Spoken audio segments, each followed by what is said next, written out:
الناصر صلاح الدین بن یوسف بن ایوب، جنہیں عام طور پر صلاح الدین ایوبی کے نام سے جانا جاتا ہے، ایوبی سلطنت کے بانی تھے۔ وہ نہ صرف تاریخ اسلام بلکہ تاریخ عالم کے مشہور فاتحین اور حکمرانوں میں سے ایک ہیں۔ وہ 1138 میں عراق کے شہر تکریت میں پیدا ہوئے۔ ان کی زیر قیادت ایوبی سلطنت نے مصر، شام، یمن، عراق، حجاز اور دیار باکر پر حکومت کی۔ صلاح الدین ایوبی رحمۃ اللہ علیہ کو بہادری، فیاضی، حسن خلق، سخاوت اور بردباری کے باعث نہ صرف مسلمان بلکہ مسیحی بھی عزت کی نگاہ سے دیکھتے ہیں۔ صلاح الدین کو فاتح بیت المقدس کہا جاتا ہے، جنہوں نے 1187 عیسوی میں یورپ کی متحدہ افواج کو عبرتناک شکست دے کر بیت المقدس ان سے آزاد کروا لیا۔ میں ہوں محمد یعقوب، آپ دیکھ رہے ہیں ہمارا یوٹیوب چینل اور فیس بک پیج تاریخ جانو۔ اس چینل پر ہم تاریخی واقعات، تاریخی اشخاص اور تفریحی ویڈیوز پیش کرتے ہیں۔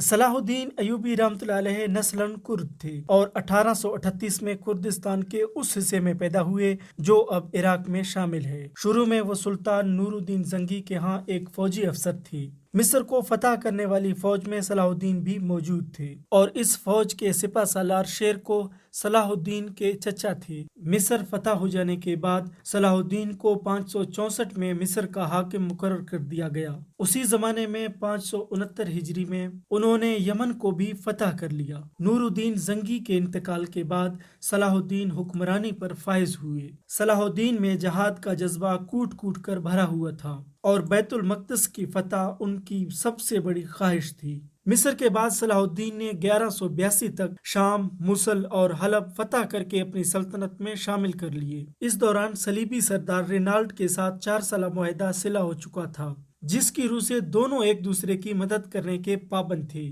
لیکن یہ معاہدہ محض کاغذی اور رسمی تھا۔ صلیبی بدستور اپنی اشتعال انگیزیوں میں مصروف تھے اور مسلمانوں کے قافلوں کو بدستور لوٹ رہے تھے۔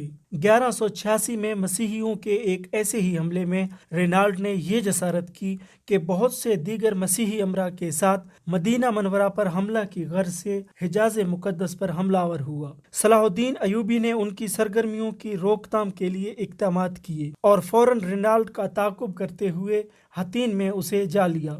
سلطان نے یہاں دشمن کے لشکر پر ایک ایسا آتش گیر مادہ ڈلوایا جس سے زمین پر آگ بھڑک اٹھی۔ چنانچہ اس آتشی ماحول میں 1187 کو حطین کے مقام پر تاریخ کی خوفناک ترین جنگ کا آغاز ہوا۔ اس جنگ کے نتیجے میں 30,000 مسیحی ہلاک ہوئے اور اتنی ہی تعداد میں قیدی بنا لیے گئے۔ رینالڈ گرفتار ہوئے اور سلطان نے اپنے ہاتھ سے اس کا سر قلم کیا۔ دراصل رینالڈ حضور اقدس صلی اللہ علیہ وسلم کی شان میں برملا طور پر گستاخی کیا کرتا تھا اور سلطان ایوبی نے اسے اپنے ہاتھوں سے مارنے کی قسم کھائی تھی۔ اس جنگ کے بعد اسلامی افواج مسیحی علاقوں پر چھا گئی۔ حطین کی فتح کے بعد صلاح الدین نے بیت المقدس کی طرف رخ کیا۔ ایک ہفتہ تک خونریز جنگ کے بعد مسیحیوں نے ہتھیار ڈال دیے اور رحم کی درخواست کی۔ بیت المقدس پورے 88 سال بعد دوبارہ مسلمانوں کے قبضے میں آیا اور تمام فلسطین سے مسیحی حکومت کا خاتمہ ہو گیا۔ بیت المقدس کی فتح صلاح الدین ایوبی کا عظیم الشان کارنامہ تھا۔ اس نے مسجد اقصی میں داخل ہو کر نور الدین زنگی کا تیار کردہ منبر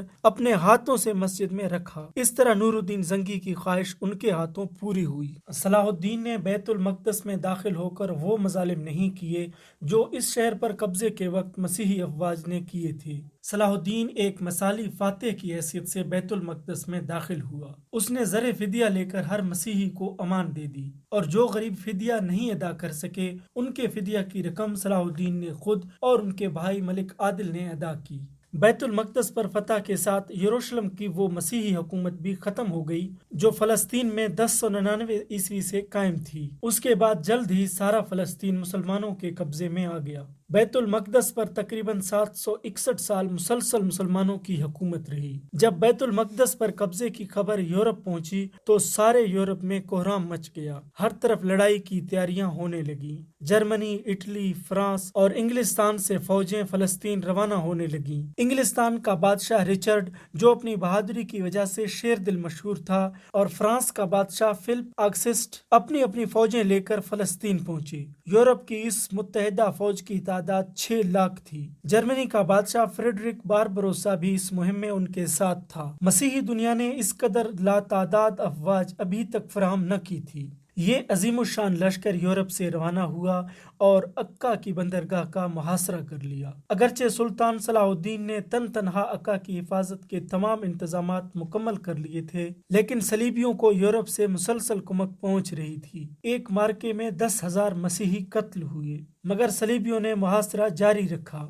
لیکن چونکہ کسی اور اسلامی ملک نے سلطان کی مدد نہ کی، اس لیے صلیبی ناکہ بندی کی وجہ سے اہل شہر اور سلطان کا تعلق ٹوٹ گیا، اور سلطان باوجود پوری کوشش کے مسلمانوں کو کمک نہ پہنچا سکا۔ تنگ آ کر اہل شہر نے امان کے وعدے پر شہر کو مسیحیوں کے حوالے کر دیا۔ فریقین کے درمیان معاہدہ طے ہوا، جس کے مطابق مسلمانوں نے 2 لاکھ اشرفیاں بطور تاوان جنگ ادا کیا، اور صلیب اعظم اور 500 مسیحی قیدیوں کی واپسی کی شرائط طے کرتے ہوئے مسلمانوں نے ہتھیار ڈال دیے۔ مسلمانوں کو اجازت دے دی گئی وہ تمام مال و اسباب لے کر شہر سے نکل جائیں، لیکن رچرڈ نے بدعہدی کی اور محصورین کو قتل کر دیا۔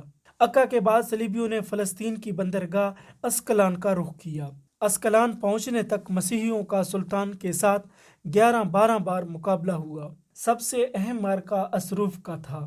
سلطان نے جوامردی اور بہادری کی درخشاں مثالیں پیش کی، لیکن چونکہ کسی بھی مسلمان حکومت بالخصوص خلیفہ بغداد کی طرف سے کوئی مدد نہ پہنچی، لہٰذا سلطان کو پسپائی اختیار کرنی پڑی۔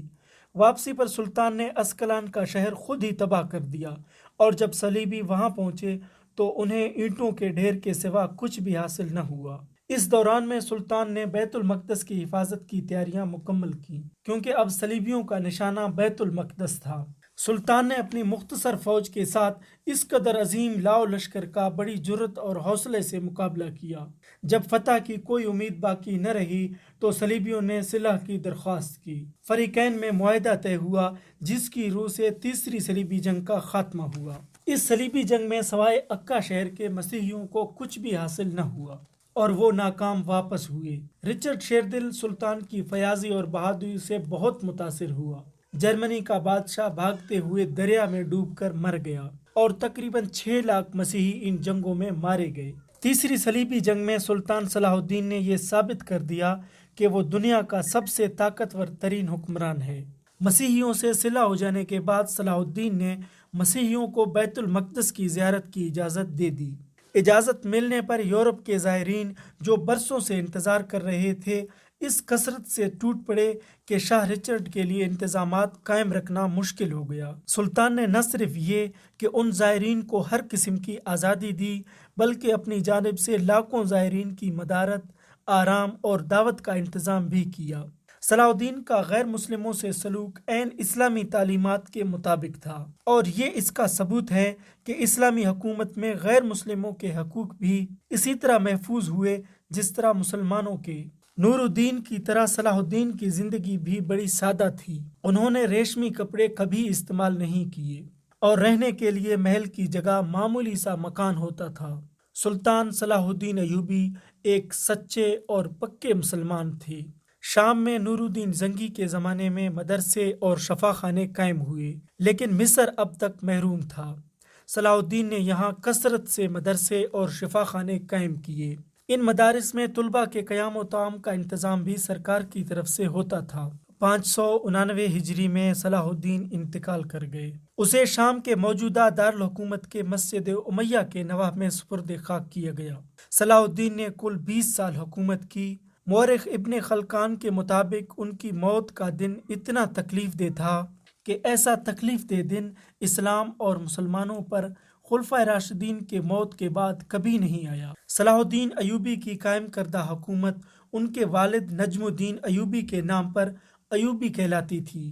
امید ہے ہماری آج کی اس ویڈیو سے آپ کو ضرور کچھ نہ کچھ سیکھنے کو ملا ہوگا۔ اگر آپ آئندہ بھی اس قسم کے ویڈیوز دیکھنا چاہتے ہیں تو ہمارے یوٹیوب چینل تاریخ جانو کو سبسکرائب کر کے ساتھ والے بیل آئیکن کو ضرور پریس کریں۔ ملتے ہیں کسی اور مضمون کے ساتھ، اپنا خیال رکھیے، اللہ حافظ۔